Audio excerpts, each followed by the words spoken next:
Jamaicans are saving in the wrong direction, and most don't even know it.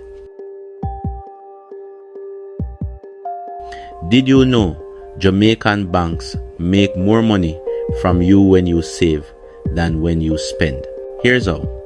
You put $100,000 in savings, they turn around and loan it out at up to 15% interest while paying you less than 1%. But here's the real kicker.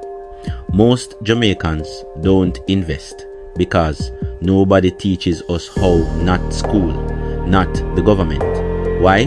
Because if everybody got rich, the system would collapse. Banks need depositors. The system needs workers. And the rich, they use the system, they don't follow it. Want to flip the script? Stop just saving. Start owning JSE stocks US stocks. Yes, Jamaicans can invest abroad. Digital businesses land. Because in this game, the winner is not the one who works the hardest. It's the one who knows the rules. Follow for more truths they don't teach in school.